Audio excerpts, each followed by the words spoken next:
Hey guys, how's it going? Welcome to another Elder Scrolls Online video. Today I thought I would start up a little series, and this is sort of going to be about the things that people are sort of complaining about before the release of the game.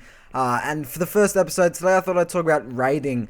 I know that this has been a big thing in, especially World of Warcraft. There are other games where raiding has been huge, but I think WoW really did well with raids. And for guys who loved raiding, then that game was like perfect. But I'm going to be defending ZeniMax's decision to not have raiding in the game. So, obviously, feel free to disagree with me. I honestly don't mind. But just, leave a comment and obviously be civil. So, the first thing I'd like to talk about is just raiding in general. Because a lot of you guys might not be too familiar with the term. But basically, it refers to more than 4 or 5 people that sort of do a dungeon, like an instance sort of thing. Generally, it's like 20 or even 40 people. And it's quite it's a big thing, and it generally takes about 4 hours to do them. Sometimes less, sometimes even more, it just depends. It's sort of like you do the same raid, you might do it like 4 different times for, different drops. Like, you'll do this, rarely will you do the same raid only once. Most WoW players that I've talked to, they've done every raid in the game like 4 or 5 times, and that's like a lot of content. So it is a good way for developers to add a lot of content in the game by having raids in. It is a good social experience. I'll definitely give WoW that. Obviously, you get on Ventrilo with your guild and you guys are talking, and obviously it's better if you just go out and talk to real people, but in terms of gaming, it's a good social experience. It's a lot of fun to just talk with people and obviously play together. And obviously you're working together, which is really good in an MMORPG. And obviously there are PvP raids, and there's heaps of other different sort of raids, but I won't get into them, but hopefully you guys get an idea of what raiding is. Now, it sounds all good for the most part, but there is a big catch to it. And obviously some love it, there's a lot of people, in fact there's a big player base that are really anti-non-raids in the Elder Scrolls Online, but a lot of other people like to call it a grind, and personally I don't have enough experience on raiding to say what I think it is. For me, it looks like a lot of fun, and in WildStar, which I won't get into too much, it does look like it will be good, but I can see how it could become, a massive grind into trying getting that one item, or, a certain amount of tokens to buy an item.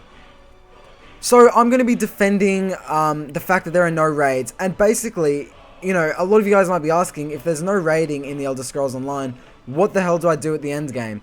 So the first thing is, obviously, it's early days, so I can't talk from experience here. I haven't played the game yet, so maybe there won't be any end game, but of what I've heard and what's been confirmed, this is just what I've heard. So first thing, and this is a massive thing, and this is probably going to be the biggest thing in PvP, and that is obviously PvP. So there's heaps to do in PvP, and I won't even go into it, but obviously there's 3 factions, lots of people to kill, lots of different strategies, and once again, for me already, this is kind of nearly replacing raiding, because there are quests in PvP, there are heaps of different things to do in PvP, so that's going to occupy a lot of people, and there's lots of different things to do in PvP. So the next thing is, once you reach level 50, you are allowed to play in another alliance's area. So obviously there's 3 alliances, and before level 50 you are faction locked, so you can't leave your little sort of area where your alliance is. But once you hit level 50, you can do all the sort of different storyline in another faction's area. You can do different dungeons there, you can play with your mates that are in a different faction, which is a bit weird, I know, but apparently this is confirmed, and that sounds like a big thing, and obviously that's going to add a lot more hours onto endgame. So this might not replace raiding by no means, but this is another thing to do at endgame when you're sort of hit the max level and you just want something to do. So the next thing is 4-man dungeons. There are, I believe, 16 of these on release. There'll probably be more in expansions and stuff, and all of these have a level 50 version, so all of them have 2 versions, so that's 32 different sort of ways you can play out these dungeons, including different strategies and ways you can do each of these dungeons with different sort of group members, different classes and all that sort of stuff. The main reason people do these is generally just for loot, I suppose. There's obviously 5 different quality levels of items, and obviously the last one I think is legendary, so there's heaps of different items to get in this game, and there's always a better item to get. So there's obviously heaps of different reasons to do these dungeons, and obviously these have good storylines in them, so these will obviously be a lot of fun, and I think each of these are about, these are quite long, I think ranging between 1 to 4 hours depending on how good your group is. So the next thing is crafting. Now, I've never been a big fan of crafting, but I think I'm really going to like it in this game. There's 5, I believe, different things to choose from. If I'm correct here, don't quote me, but I think it's cooking, weapon smithing, or whatever, armor smithing, alchemy, and enchanting, I believe. I think those are the 5 main ones. And basically, you can do all of these if you want, but you have a certain amount of skills to put in each one of these. And there are heaps of different reasons that you might want to craft. You could even sell the items that you craft, but obviously the main thing is to upgrade your items and get different enchantments and all that sort of stuff. Lots of different reasons to craft, and crafting will occupy a lot of your time, I can guarantee, just with, drops and all that sort of stuff. So the next thing, and this is probably the main thing that will substitute raiding in my eyes, and these are these adventure zones which they've been talking about.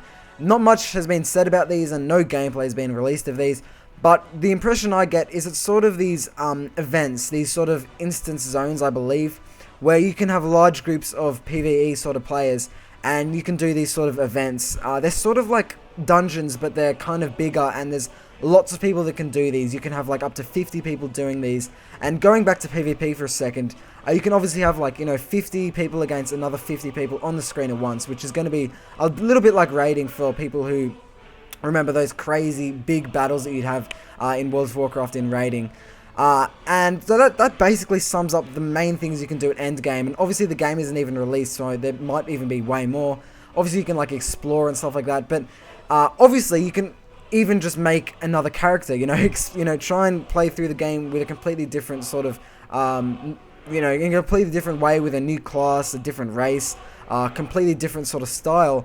And that is, that's after 120, I think, hours, which it takes to get to max level. So if you're bored after 120 hours plus all that time it takes to do endgame, then you can create a new character. So I really don't think there is a limited amount at endgame. It seems like there's lots to do at endgame.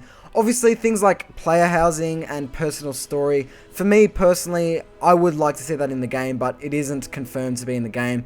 But basically, that's it for this video, guys. Let me know what you guys think about what should be at endgame and what will replace raiding. And if you guys think that raiding will completely screw up the game, the fact that it's not in the game. So, thanks a lot, guys, for watching. And yeah, I'll see you guys later.